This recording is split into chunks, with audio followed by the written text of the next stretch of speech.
Just want to give you guys a little video update. I'm heading back to the hotel. I am in some sort of back production area of the Buckhead Church. Heading back to the hotel. Unbelievable few days at my retreat. I think out this door is the hotel. So, whoa, whoa.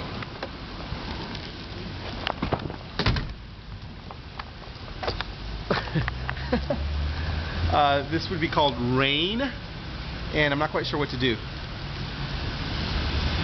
Should I run? Well, there's my hotel. I don't know what to do.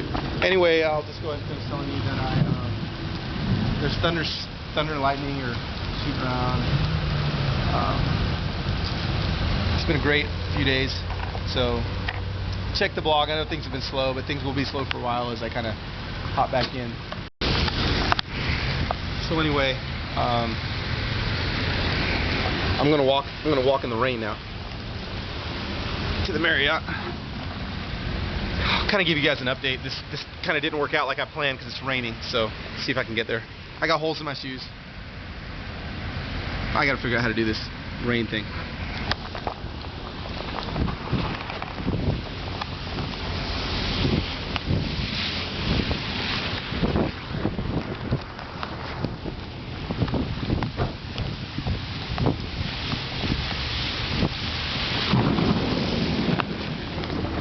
God, did you hear that? That was lightning. I'm gonna die.